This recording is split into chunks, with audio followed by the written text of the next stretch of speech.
Durablement vôtre pour un monde viable, vivable et vivant.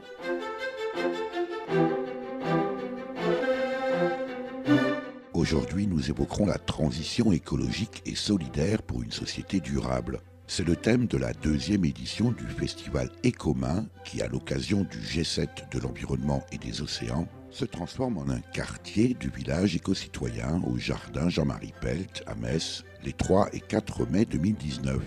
Nous sommes avec 2 des 8 étudiantes et étudiants en Master 2 Génie de l'environnement de l'Université de Lorraine, organisateurs du quartier Écomain, à l'endroit même où il se tiendra en fin de semaine prochaine. Durablement vôtre, à réécouter sur durablementvôtre.fr. Loris Kiban, Elsa Philippe, bonjour.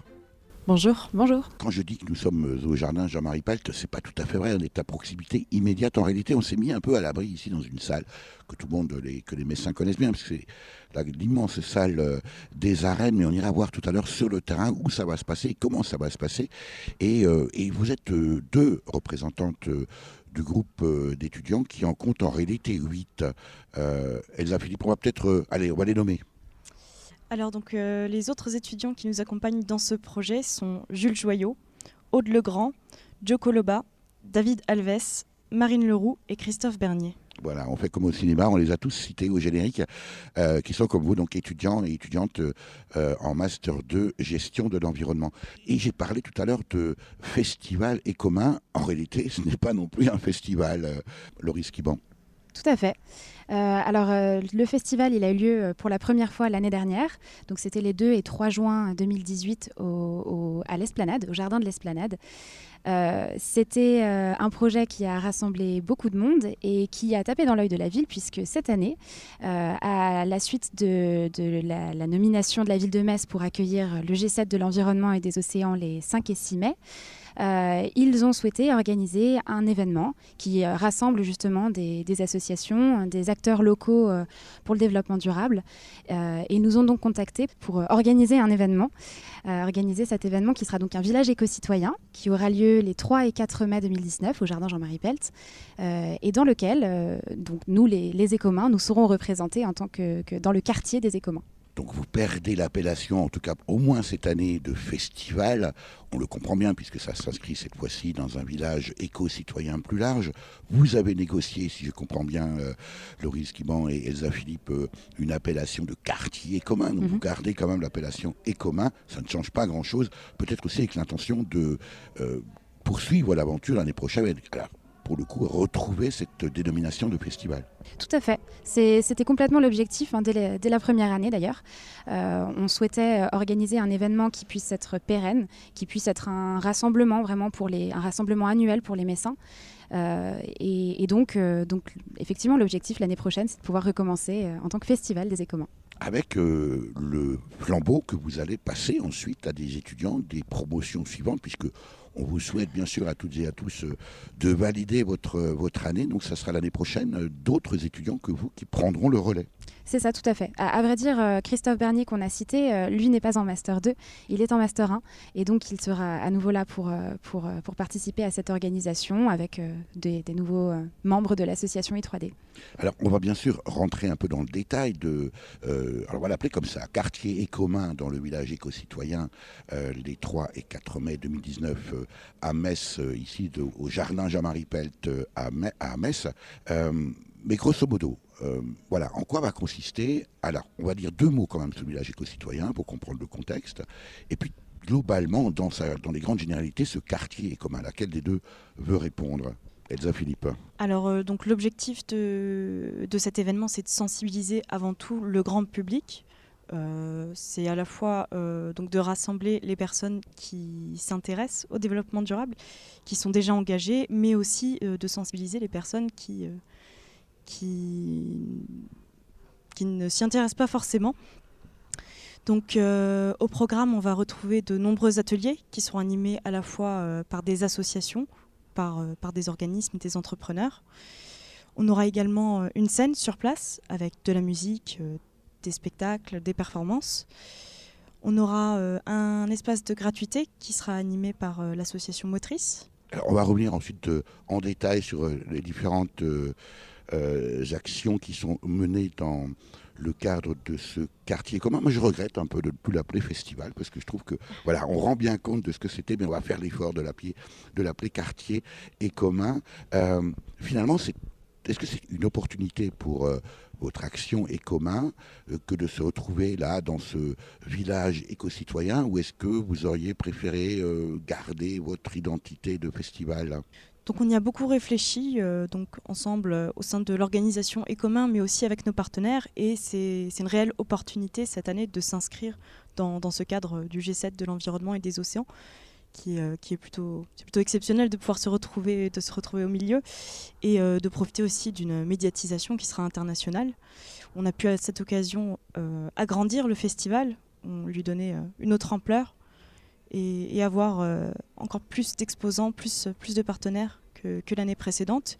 Et donc on espère pouvoir pérenniser ça au nom des communs l'année prochaine également. Et augmenter votre impact.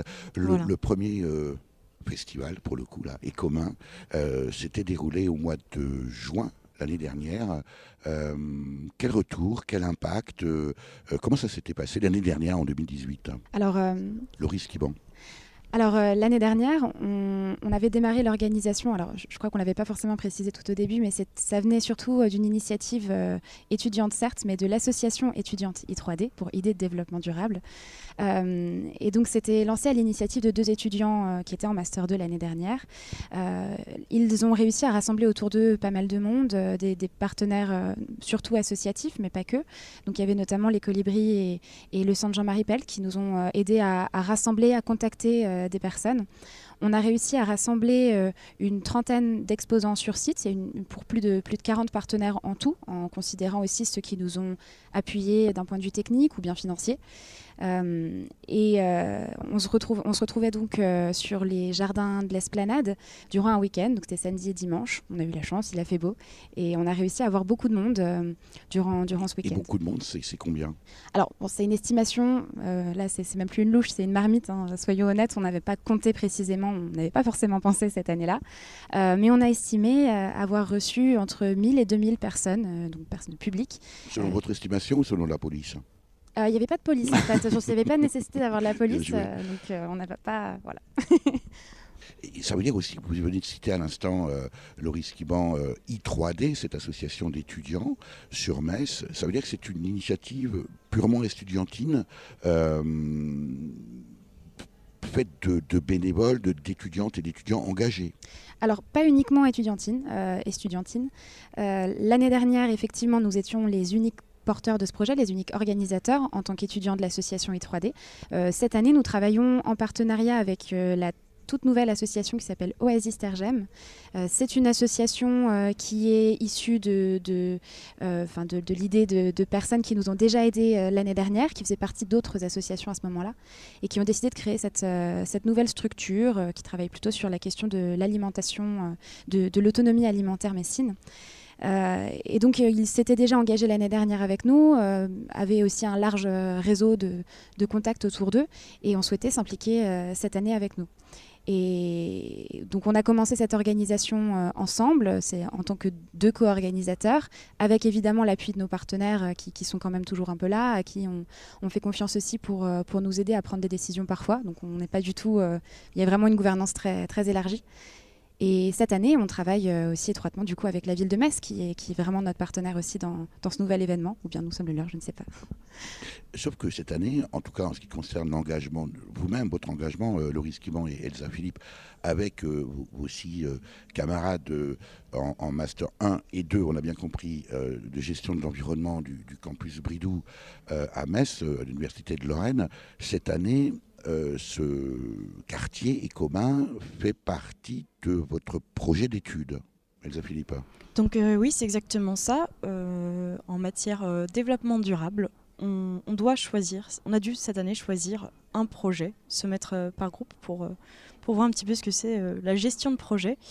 Et donc on a choisi de réaliser le festival Écommun, donc qui a vraiment une portée plus large que celle de l'université. Donc c'était l'occasion de représenter l'université, mais également nos valeurs, et de pouvoir s'associer également mais j'imagine avec que d'autres c'est un associations. travail assez considérable que de réaliser un événement qu'on l'appelle quartier commun ou festival, qu'importe.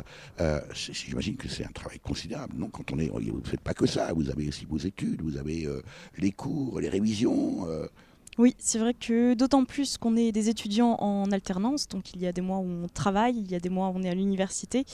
On doit jongler un petit peu entre tout ça. Et puis à côté, on a également le travail pour ce projet, des réunions qui sont soit avec les exposants, soit avec la ville de Metz, qui prend un petit peu de temps. Alors on va en profiter puisque nous sommes ici, voilà, on s'est retrouvés dans cette salle des arènes, mais on va faire quelques pas et puis on va se rendre directement au jardin Jean-Marie Pelt pour voir très concrètement comment ça va se passer pour ce quartier commun qui se tiendra dans le village éco-citoyen les 3 et 4 mai 2019. Durablement vôtre, Éric Mutschler.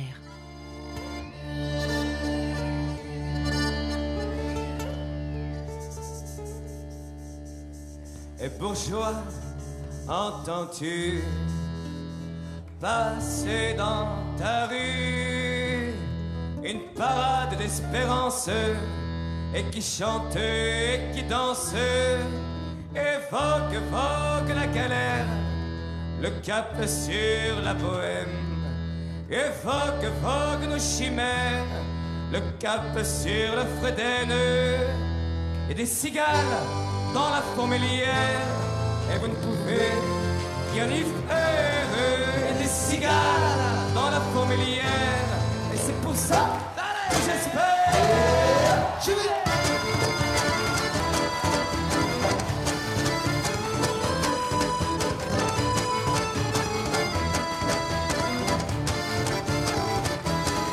Et des bourgeois, entends-tu passer dans ta rue une parade de scandale? C'est les enfants là-bas, et ça jongle, ça crache le feu, et ça fait boum boum dans les oreilles. À votre bon cœur, mesdames et messieurs, à votre bon cœur ou pas, c'est pareil. Il y a des cigales dans la fourmilière, et vous ne pouvez rien y faire. Il y a des cigales dans la fourmilière, et c'est pour ça que j'espère.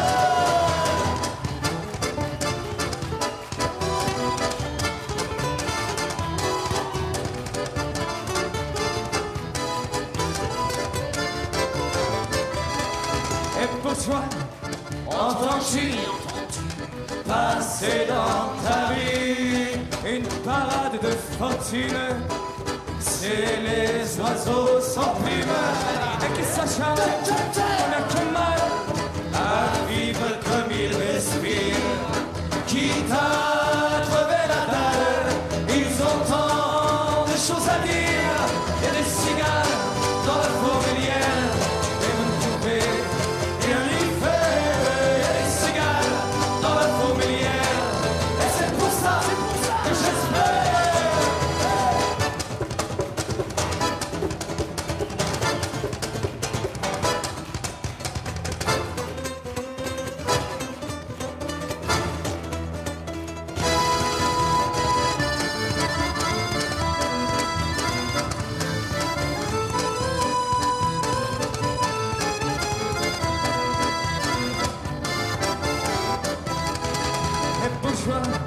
Entends-tu passer dans ta rue une parade de fil en fil? Nous sommes cette fois réellement dans les jardins Jean-Marie Pelt, ici à Metz, où se déroulera les 3 et 4 mai. Où se tiendra le quartier commun, c'est dans le cadre du village éco-citoyen ici à Metz. C'est l'ancien parc de la Seille. Nous sommes ici sur la butte. Alors je ne sais pas si elle porte un nom, en tout cas elle est reconnaissable de loin puisqu'elle est visible avec une flamme de la liberté, nous a-t-on expliqué, offerte par le Japon. Voilà. Alors ce quartier, cet endroit en tout cas est connu des Messins, plutôt encore sous l'ancienne appellation parc de la Seille, maintenant connu sous l'appellation jardin Jean-Marie Pelt.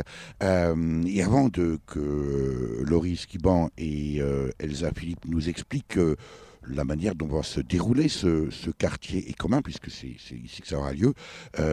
J'aimerais que l'une de vous deux, tiens, Loris Kiban, vous nous expliquiez, vous nous fassiez un exercice radiophonique. Expliquez-nous ce que l'on voit là très précisément.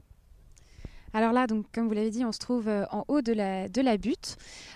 Sur notre gauche, on voit au loin les arènes, donc le palais des sports, avec les jeux pour les enfants.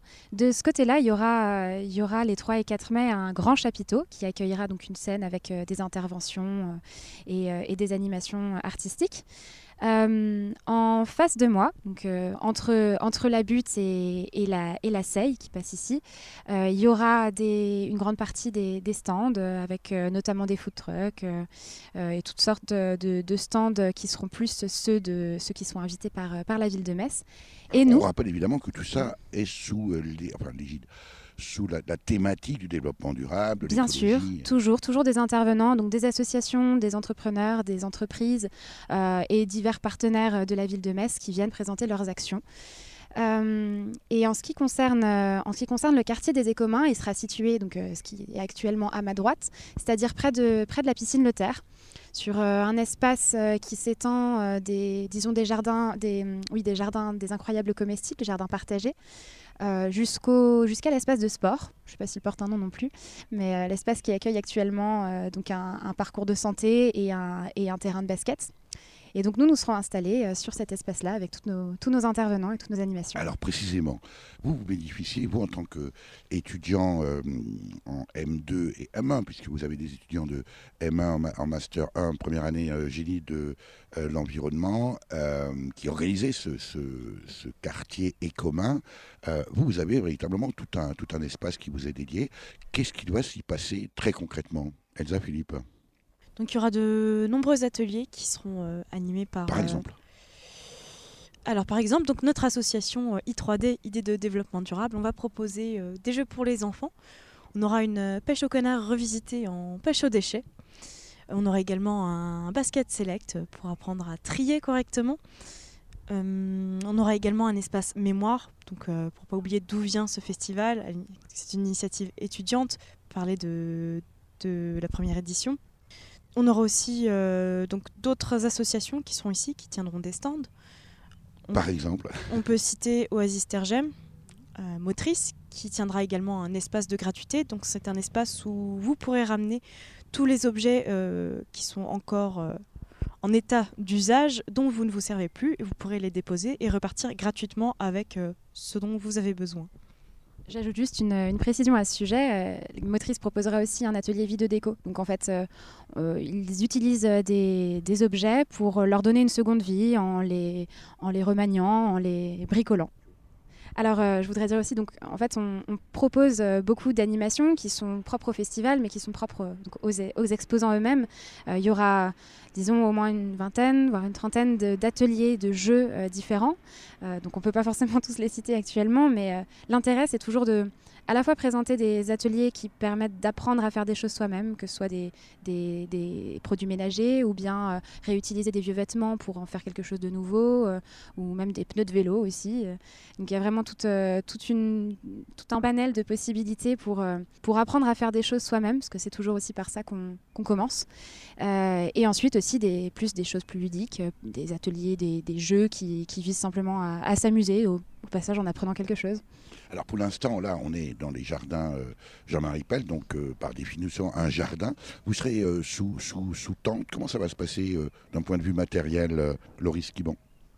Alors, d'un point de vue matériel, c'est la ville de Metz qui va supporter cette partie-là, puisque, comme je le disais, aujourd'hui, le festival Écommuns se transforme en un quartier des Écommuns. On est donc intégré dans cet événement qui est proposé par la ville de Metz, et ce sont eux qui se chargent de l'apport de matériel, des questions aussi énergétiques, lorsqu'on a besoin d'électricité, ou bien aussi de l'eau. Et c'est aussi eux qui vont se charger de la phase sécurité, qui est forcément inclus dans ce genre d'événement public. Elsa Philippe. Donc les stands, oui, se présenteront principalement sous format sous tente. Donc selon une promenade, voilà, l'objectif, ce sera de pouvoir se promener tout le long des jardins Jean-Marie Pell. Et donc on aura également une scène sous chapiteau, un autre espace couvert où il y aura des spectacles proposés, de la musique. On aura également des points de restauration, des food trucks sur place.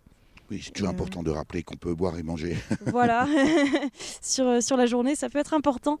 Et on aura également des ateliers un peu plus sportifs, on va dire, de déplacement, qui seront organisés par Metz à vélo, notamment une école du vélo pour les enfants.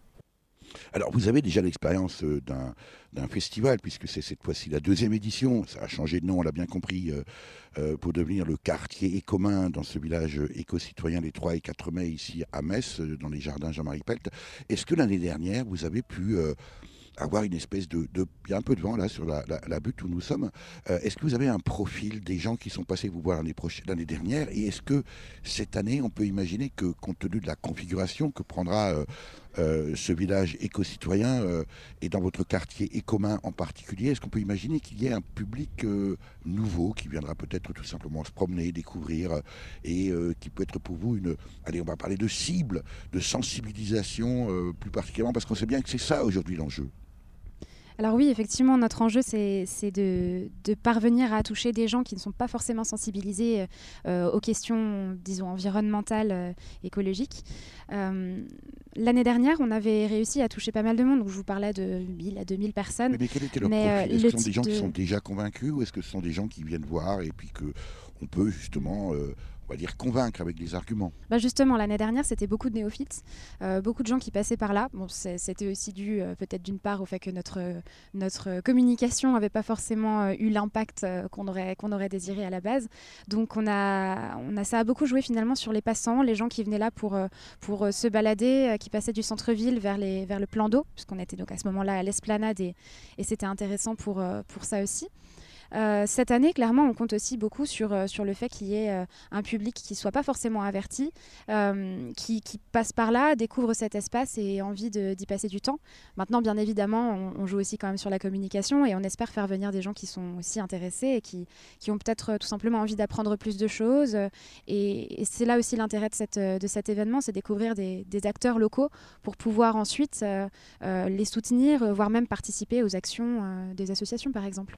Est-ce que le fait que le quartier écomain est porté par des étudiantes et des étudiants, en l'occurrence vous-même et le groupe de 8 étudiants que vous constituez, vous êtes tous en M2 génie de l'environnement Campus Bridou à Metz, est-ce que c'est un avantage pour peut-être rencontrer les gens, les convaincre? Est-ce que c'est un avantage ou un inconvénient où on se dit bon, allez, c'est des étudiants, ils ne savent pas encore vraiment de quoi ils parlent? Ça peut peut-être jouer en notre faveur, effectivement, parfois, dans le sens où, oui, on démarre dans ce genre d'événement et on n'a pas forcément toutes les clés à la base pour comprendre comment organiser tout ça. Mais déjà, je pense qu'on ne s'est pas si mal débrouillé que ça l'année dernière et je pense que cette année encore, on prouve qu'on est capable d'organiser quelque chose d'une ampleur qui dépasse quand même assez largement ce qu'on fait habituellement quand on est étudiant. Maintenant, encore une fois, il n'y a pas que des étudiants dans cette histoire-là finalement, c'est vraiment un réseau qui se fait avec des acteurs locaux qui sont des associations, des entrepreneurs et des gens qui sont passionnés eux aussi, peu importe leur âge. On n'a peut-être pas suffisamment parlé des partenaires. Laurie Skiban, vous en avez cité quelques-uns, on a bien compris que vous n'organisez ça pas tout seul, mais le quartier écomain a ses propres partenaires aussi. Alors oui, effectivement, c'est dans le sens où les exposants qui seront présents sur le quartier écomain, ce sont des exposants qui à la base souhaitaient participer au festival écomain lorsqu'il était prévu tel quel. Il y aura d'autres participants au village éco-citoyen qui ne sont pas forcément nos partenaires directs. Est-ce que c'est facile d'embarquer des gens comme ça dans une telle aventure? Est-ce que les gens viennent à vous? Est-ce qu'il faut frapper aux portes, insister, mettre le pied dans la porte? Comment ça se passe, Elsa Philippa? Donc je pense que cette année, c'est peut-être un petit peu plus simple, étant donné qu'il y a une première édition. Il y a beaucoup d'exposants, beaucoup de partenaires qui sont revenus vers nous d'eux-mêmes. Et on essaye de s'agrandir. Cette fois-ci, on a un petit peu plus d'ampleur, donc on a forcément de nouveaux partenaires. On n'a pas le souvenir d'avoir eu des difficultés pour mobiliser les gens, étant donné que les acteurs qui y participent sont des gens avertis et sensibilisés et qui ont la même ambition, donc de faire connaître leurs valeurs. Ouais, je voudrais juste rajouter que c'est une vraie demande finalement, c'est devenu une vraie demande. À la base, c'était une initiative qui était nouvelle à Metz, de faire un événement qui rassemble ces acteurs du développement durable. Mais aujourd'hui, je pense que tout le monde attend aussi que ça dure.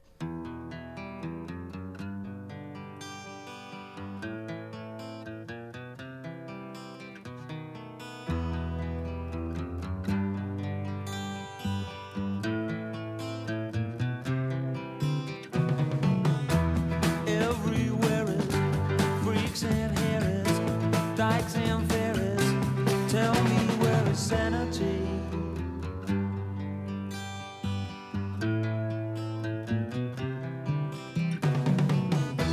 Tax the rich, feed the poor, till there are no rich no more.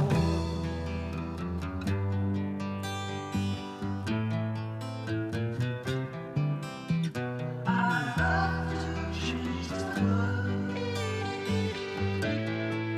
but I don't know what to do.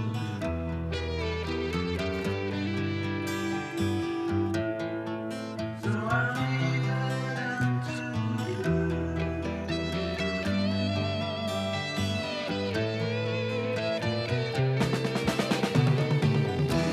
Population keeps on breeding, nation bleeding, still more feeding economy.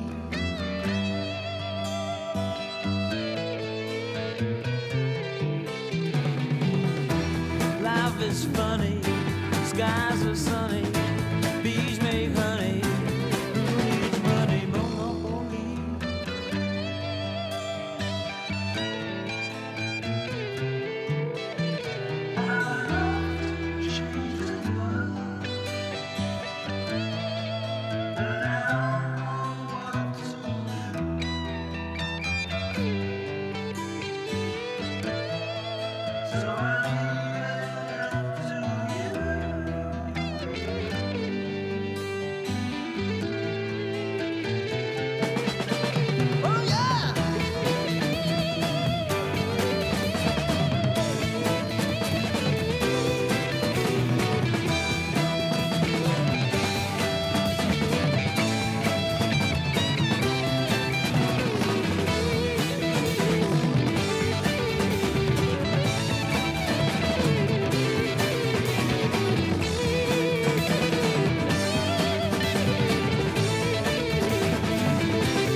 Durablement vôtre, Eric Mutschler.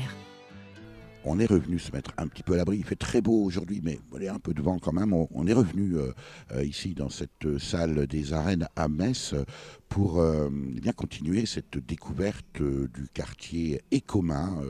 On l'a également appelé festival. C'était un festival l'année dernière, ça sera probablement un festival l'année prochaine. En tout cas, qui aura lieu dans le village éco-citoyen les 3 et 4 mai, ici au jardin Jean-Marie Pelt à Metz, avec les étudiantes Laurie Skiban et Elsa Philippe, étudiantes en Master 2, gestion de l'environnement à l'Université de Lorraine sur le campus Bridoux. Il faut être un peu fou, non, pour s'engager dans une telle manifestation, alors que vous auriez pu choisir probablement des projets beaucoup plus légers, beaucoup moins contraignants.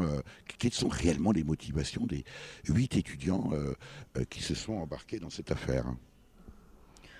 Donc, on peut se considérer comme des étudiants engagés, déjà d'une part dans nos études. C'est un autre mot pour dire fou, c'est ça, quand on n'est pas fou. C'est un autre mot, oui, c'est un synonyme exactement. Donc d'une part dans nos études, donc on est en master de gestion de l'environnement, donc on est vraiment impliqués et à titre personnel, je pense qu'on est tous engagés d'une manière ou d'une autre. Et donc c'était l'occasion de représenter nos valeurs et d'essayer de faire porter un message qu'on aimerait faire entendre le plus loin possible.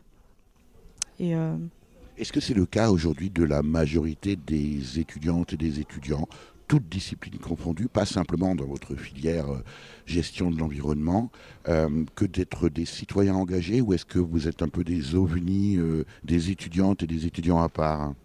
C'est vrai que dans notre filière, on a l'habitude entre nous d'en discuter, donc on est un petit peu tous engagés. En dehors, c'est pas forcément toujours le cas, ou alors des étudiants engagés, mais pas forcément dans l'environnement. Donc, bon, ça doit pas être la préoccupation de tout le monde. On va voir ici la manière dont ça s'organise, parce qu'évidemment, là, vous êtes 8 étudiants à préparer ce quartier écomain qui se déroulera dans le village éco-citoyen, mais il n'y a pas, j'imagine, de chef, il n'y a pas d'organisation préalable, tout ça, ça se monte un peu au fur et à mesure. Comment ça se passe, Loris Quimon ? Alors oui, effectivement, ça se monte au fur et à mesure. Chacun apporte ses idées. On disait aussi qu'on se réunit souvent dans de grandes réunions. Alors on a certes un petit cercle qui va faire finalement une organisation technique aussi, s'assurer que toutes les idées suivent leur cours et soient réalisées. Mais on est preneur de toute idée, de tout conseil. Et à ce niveau-là, c'est vraiment une gouvernance complètement partagée. Évidemment, c'est pas toujours évident d'autant plus considérant encore une fois le peu de temps qu'on peut avoir parfois à consacrer à tout ce qu'on a à faire. Il est parfois difficile de se réunir et de se concerter, mais on privilégie ça au maximum. Qu'est-ce que l'on apprend quand on s'est engagé comme vous dans une telle expérience, dans une telle aventure ? Qu'est-ce qu'on en retient en tant qu'étudiant ? Je pense que c'est un apprentissage, enfin, c'est une expérience ultra enrichissante. En fait, on apprend vraiment beaucoup autant dans la prise de contact, simplement de savoir s'exprimer à des gens, de présenter un projet qui nous tient à cœur et d'essayer de convaincre les gens d'y prendre part d'une manière ou d'une autre. Déjà, c'est je pense, c'est une chose qu'on apprend nulle part ailleurs qu'en réalisant un projet, en fait. Et puis, il y a plein d'aspects techniques. On doit faire des demandes de subventions, on doit s'assurer, même si la situation a un peu changé aujourd'hui, puisque en tant que quartier des écomains, on a moins de responsabilités sur le site que si c'était uniquement notre festival. Mais on y a appris beaucoup. Il y a quand même, en termes de réglementation, de gestion d'un événement qui se passe sur la voie publique, c'est déjà beaucoup. On imagine bien, avec toutes les contraintes administratives, pour ce quartier commun que l'on retrouvera dans le village éco-citoyen, ici, au jardin Jean-Marie Pelt, à Metz, les 3 et 4 mai 2019. J'imagine, on n'a pas dit encore, mais j'imagine que l'accès à ce village, et en particulier au quartier commun, bien sûr, qui nous intéresse aujourd'hui, est gratuit. Alors oui, tout à fait, c'est un accès complètement gratuit. Mais l'intérêt, c'est de faire venir tous ceux qui pourraient venir parce qu'ils sont déjà intéressés par ce qu'on présente, ou bien qui pourraient simplement passer par là. Alors, vous êtes déjà gratifié des efforts que vous avez réalisés pour l'organisation de ce quartier et commun, parce que vous avez déjà obtenu de nombreux prix, en tout cas plusieurs prix. Lisa Philippa. Donc en effet, cette année, on a participé au challenge écologie et technologie. Dont nous avons parlé dans Durablement Vôtre. Exactement, donc ça a eu lieu la semaine dernière et on a obtenu le prix de la ville durable. Donc pour rappel, c'est un challenge qui réunit de nombreux projets étudiants des écoles et universités de Metz et alentours.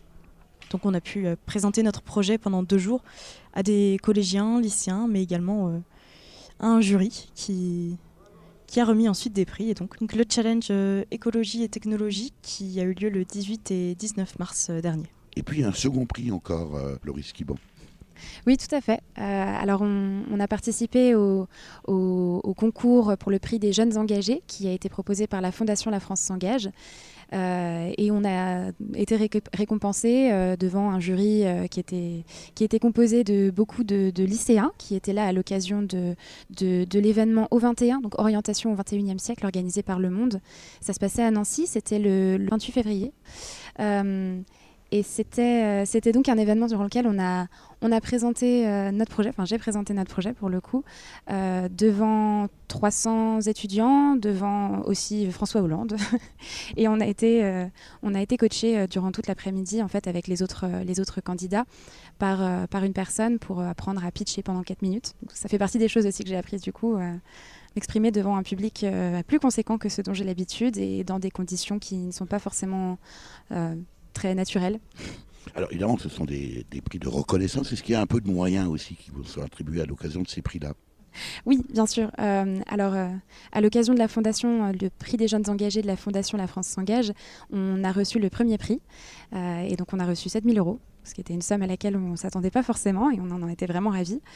Et en ce qui concerne le prix Ville durable à l'occasion du challenge écologie et technologie, on a reçu 300 €. Et tout ça, il va être bien sûr, j'imagine, réinjecté dans l'organisation du quartier Écomain, dans le village éco-citoyen de Metz, les 3 et 4 mai. Tout à fait. On aurait bien aimé se partager les 7 000 €, mais oui, quand même, ça va plutôt pour le festival, enfin pour les Écomains. Et à propos, tiens, est-ce que l'institution université soutient des initiatives comme celles que vous menez, Loris Quiban et Elsa Philippe, avec bien sûr vos 6 autres camarades? Absolument. Alors d'une part, ils soutiennent, en tout cas l'année dernière, ils ont soutenu financièrement, pour une part en plus non négligeable. Et cette année, on attend encore la réponse de l'université à travers le FSDIE. On attend donc encore la réponse à notre demande de subvention. Mais a priori, tout va bien. Ça serait bien. En tout cas, ça se présente bien. Ce quartier Écomain, on a vu dans le détail comment ça va se produire, ce qu'on va pouvoir découvrir pendant 2 jours, les 3 et 4 mai, ici à Metz, dans les jardins Jean-Marie Pelt. Vous êtes toutes les deux étudiantes, vous êtes 8 dans le groupe qui organise ce quartier Écomain. Ensuite, après votre validation de Master 2, vous allez, j'imagine, votre vie active commence. Vous allez sans doute peut-être perdre le contact. Qu'est-ce qui va rester de cette aventure entre vous? Je pense beaucoup de souvenirs. Déjà les souvenirs des soirées qu'on a passées à travailler après les cours ou après le boulot, en réunion. Mais je pense qu'on va avoir aussi beaucoup de souvenirs de cet événement. Est-ce que ça vous a donné le goût de l'événementiel? Est-ce que ça vous a mis le doigt sur la complexité qu'il y a à mobiliser l'opinion publique sur des questions pourtant majeures comme le développement durable et transition? Oui, c'est exactement ça. On se rend compte quand on est plongé en plein milieu de la complexité de l'organisation en matière technique, les moyens financiers à obtenir. Mais en tout cas, oui, pour nous, ça restera une belle aventure et puis on espère y participer également l'année prochaine. Et rappelez-nous cet événement, Loris Quiban. Alors, il s'agit du quartier des Écomains qui sera intégré au village éco-citoyen organisé par la ville de Metz à l'occasion de l'accueil du G7 de l'environnement et des océans. Ce sera les 3 et 4 mai au jardin Jean-Marie Pelt, anciennement parc de la Seille, à Metz. 1, 2, 3, 4.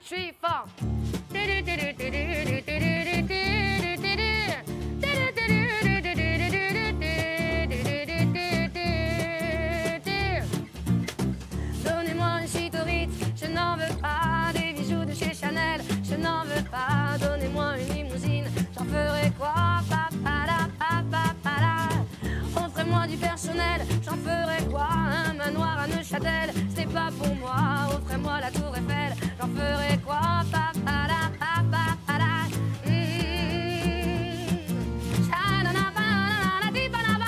Je veux l'amour, de la joie, de la bonne humeur, c'est pas votre argent qui fera mon bonheur. Moi je veux crever la main sur le cœur. Allons ensemble découvrir ma liberté. Oubliez donc tous vos clichés. Bienvenue dans ma réalité.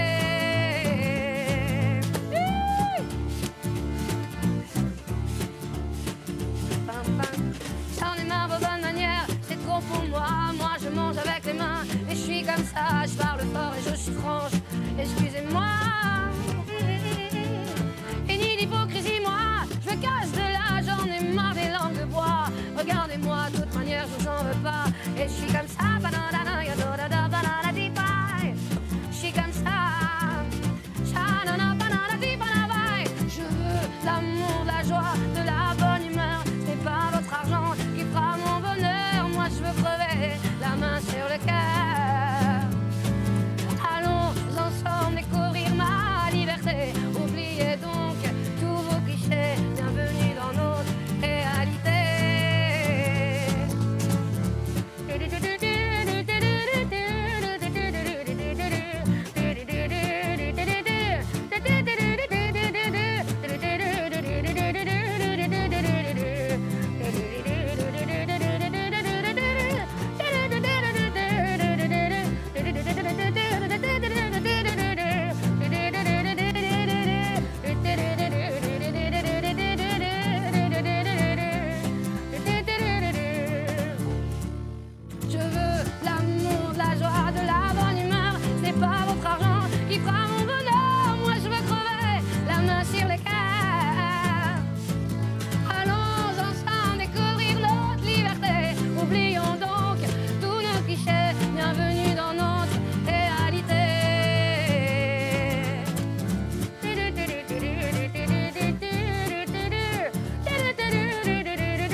Durablement vôtre, Éric Mutschler.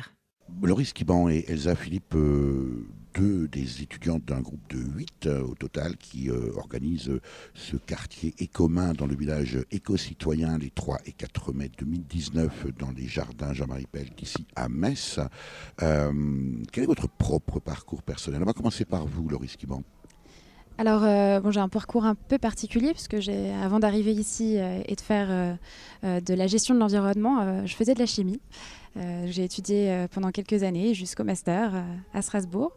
Alors, je vais poser une question un peu délicate, mais on va la tourner de telle façon que ça ne le sera pas. Quand on est étudiante comme vous en master 2, on a à peu près quel âge? Alors, normalement, on a entre 22 et 23 à peu près. Et moi, du coup, j'en ai 26. Je n'ai pas posé la question. Hein. Non, mais ça fait partie aussi. Clairement, justement, en fait, normalement, il y a quel âge, il n'y a pas forcément de raison d'être, puisque en réalité, en master, on retrouve souvent des gens qui reprennent leur formation ou bien qui sont passés par autre chose. Ce passage de la chimie à la gestion de l'environnement? Déjà, c'était un engagement personnel. Ça me venait depuis un petit moment en réalité. Quand j'ai fait mon master de chimie, c'était un master de chimie verte. Donc l'objectif était quand même de trouver des voies de synthèse plus propres. Et mon intérêt, c'était clairement d'avoir un impact moindre. Par la suite, je me suis rendu compte, pour plein de raisons, mais en tout cas, c'était pas une voie qui me convenait encore au moment où j'ai terminé. Et donc, j'ai cherché une nouvelle formation. Je suis tombée sur celle-ci, qui m'envoie donc au-delà de la gestion de l'environnement, c'est surtout la dépollution des sites vers laquelle je m'engage et qui me parle. C'est votre voie d'avenir. Vous comptez faire quoi plus tard, Loris Kiban? Actuellement, je suis en apprentissage à la région Grand Est et donc je travaille plutôt sur des voies de financement. C'est un peu éloigné peut-être de ce que font d'autres personnes dans ma promotion. Moi, ça m'apprend quand même beaucoup de choses au niveau de la reconversion des friches industrielles, et c'est un sujet qui m'intéresse beaucoup. Donc que ce soit au niveau des études qui sont liées, de l'ingénierie, de la dépollution ou des voies de financement, en tout cas c'est un domaine dans lequel je veux m'engager. Elsa Philippe, un parcours similaire ou très différent de celui de votre camarade Loris Kiban? Assez différent. J'ai eu la chance de trouver tout de suite la voie dans laquelle je voulais m'engager. J'y suis arrivée peut-être un petit peu par hasard. Donc j'ai fait tout mon cursus à Metz, au campus Bridoux. J'ai commencé par une licence sciences de la vie et après je me suis orientée vers ce master de gestion de l'environnement avec également une spécialisation en sites et sols pollués. Et d'où vient cet intérêt pour les questions environnementales précisément? Je pense de mon éducation initialement et après j'ai pu développer ça avec le parcours scolaire également parce que j'ai beaucoup appris en licence. J'ai trouvé ma voie au fur et à mesure. Et votre vie après le Master 2? Donc actuellement, je suis en alternance dans un bureau d'études indépendant à Nancy, Semaco Environnement. Donc on fait de l'ingénierie en sites et sols pollués, des diagnostics, etc. Et j'aimerais bien donc continuer là-dedans et éventuellement explorer un petit peu la phase travaux de dépollution. L'invité de Durablement Vôtre, coup de gueule ou coup de cœur?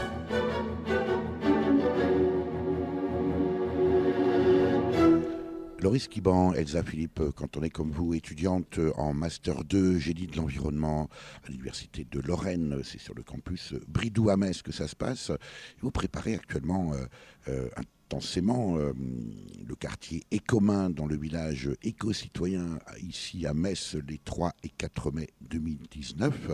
On est plutôt coup de cœur ou plutôt coup de gueule? Qui veut commencer? Loris Kiban. Je vais commencer du coup, et c'est plutôt coup de gueule. Tiens. Alors je voudrais pousser un coup de gueule contre la reconversion d'une partie de la zone de Frascati en un QG pour Amazon. Alors on va expliquer quand même en quoi consiste cet espace Frascati, Loris Kiban. Alors Frascati, c'est une ancienne friche militaire qui. C'est une base militaire. Oui, enfin c'est une. Oui, disons qu'on le considère. Oui. Bref, c'est une base militaire donc qui a accueilli à la fois des logements, mais aussi des espaces, un aéroport en fait militaire, et qui aujourd'hui est en voie de reconversion. Alors il y a différents projets qui sont prévus sur cet espace et certains qui sont très intéressants au regard justement du développement de cette zone qui ne demande qu'à être un peu plus vivante. Mais il y a un de ces projets qui inclut l'implantation d'un hangar Amazon, donc une grosse plaque tournante pour le transport de leurs marchandises. Et en quoi c'est un coup de gueule? Parce qu'on pourrait dire c'est un coup de cœur. Allez, ça va créer des centaines d'emplois. Alors oui, c'est souvent l'argument qui est donné, mais en réalité, Amazon en soi, c'est une multinationale qui cause la perte de beaucoup d'autres emplois. C'est le genre de multinationale qui achète en gros du matériel à des coûts parfois dérisoires pour les revendre au bout du monde, et ce au détriment de produits qui pourraient être fabriqués ici. C'est aussi le genre de multinationale qui, parce qu'un produit ne se vend plus ou n'est plus à la mode, va simplement le jeter plutôt que le donner à des gens qui pourraient en avoir besoin. Et enfin, c'est une multinationale qui utilise du transport routier à foison pour transporter justement partout la marchandise qu'ils vendent sur Internet. Pour autant, Loris Quimon, est-ce que c'est la faute à la multinationale ou est-ce que c'est la faute aux consommateurs qui finalement ont transformé cette petite entreprise en multinationale précisément? Coluche disait il suffirait de ne pas l'acheter pour pas que ça se vende. Oui, on peut considérer que la faute elle est partagée. Je pense que aujourd'hui, en fait, on se rend tellement plus compte de ce qu'il y a derrière chacun de nos gestes que justement, on ne se rend pas compte de ce qu'on soutient quand on achète quelque chose. Vous êtes actuellement dans une filière gestion de l'environnement, mais j'imagine que vous ne restez pas qu'entre vous. Vous avez des contacts avec d'autres jeunes de votre âge autour de vous. Comment passe votre discours auprès de, je ne sais pas, votre entourage familial, amical, de votre génération, Loris Quimon? Je pense qu'auprès de ma génération, il y a... Je ne sais pas si c'est parce que de toute façon on a tendance à s'entourer des gens qui ont des avis clairement qui vont parfois aussi un peu dans notre sens, ou parce qu'il y a vraiment une évolution dans cette voie-là, mais je sens à minima une certaine réceptivité en fait des propos. Je pense que tout le monde se rend compte de l'urgence dans laquelle on est, d'un point de vue de la pollution, d'un point de vue climatique, d'un point de vue d'une égalité sociale aussi. Il y a tellement de sujets qui pourraient être résolus avec un mode de consommation plus local, plus durable, plus sain. Et pourtant, Amazon va s'installer à Frascati, à Metz. Oui, c'est toujours ce qui est prévu à ce jour. Ouais. Et vous, Elsa Philippe, coup de cœur, coup de gueule? Alors moi aussi, ce sera coup de gueule. Eh ben, allons-y. Donc, plutôt à propos des éco-gestes. Donc, les éco-gestes, c'est tous ces Alors, c'est quoi les éco-gestes? C'est tous ces petits gestes qu'on peut faire chacun, chez soi, chaque jour. Ne pas acheter chez Amazon. Rien. Voilà, par exemple, commencer par ne pas acheter chez Amazon.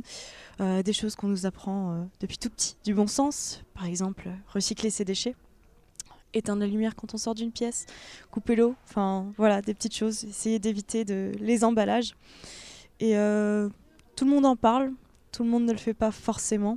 Voilà, c'est quelque chose de très simple. Alors que c'est très simple. C'est très simple, voilà. Et donc ça part également toujours du consommateur. C'est très facile maintenant de faire attention à sa consommation, de consommer plus responsable, de choisir des emballages qui auront moins d'impact, voire plus d'emballage du tout, du vrac. Vous-même, Elsa Philippe, quels sont les éco-gestes que vous pratiquez au quotidien?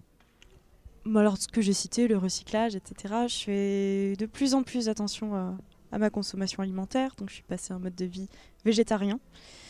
J'essaye de consommer bio également, beaucoup, d'arrêter ce qui est jetable, essayer de le remplacer au maximum par des objets en tissu, par exemple. Reconnaissez quand même, Elsa Philippe, que même quand on est comme vous, quand on se sent très engagé, qu'on est très engagé, ça reste malgré tout compliqué de ne pas acheter d'emballage, avoir un comportement éco-citoyen, ça reste malgré tout encore compliqué tant on est dans un système qui nous oblige à respecter les règles de ce système. Oui, c'est vrai qu'il y a un système qui complique forcément la chose, mais je pense qu'en tant que consommateur, c'est nous qui avons vraiment le poids de faire la différence. Et puis il y a aussi quand même tout ce qu'on peut ne pas faire en termes de comportement. Il y a des gestes qu'on peut avoir, mais aussi peut-être commencer par ne plus avoir certains comportements. Oui, exactement. On a pu le voir aussi cette année. Donc on a d'autres camarades qui ont réalisé un projet de ramassage des déchets sur le bord des routes, par exemple. Et puis bon, ils ont été assez étonnés de voir tout ce qu'ils ont pu trouver en termes de quantité. Enfin, c'est phénoménal. C'est des comportements, on sait qu'on ne doit pas faire comme ça. Depuis tout petit, on nous apprend ça. C'est du bon sens, mais ça perdure et on ne sait pas comment faire changer les choses actuellement. On aurait pu croire que la prise de conscience écologique allait s'intensifier après les premières prises de conscience qui remontent, on le sait, depuis le début du siècle dernier, mais qui se sont généralisées plutôt à partir des années 60. On aurait pu croire que ça allait s'intensifier de façon linéaire, or on s'aperçoit que non. Oui, on peut être assez étonné avec ça, mais donc on essaye toujours, il y a toujours des personnes qui sont engagées, des associations, on essaye de faire changer les choses, et c'est ce qu'on essaye de faire avec notre événement, c'est d'ouvrir les esprits, de faire prendre en compte la réalité des choses, et que parfois c'est pas compliqué de faire changer ça.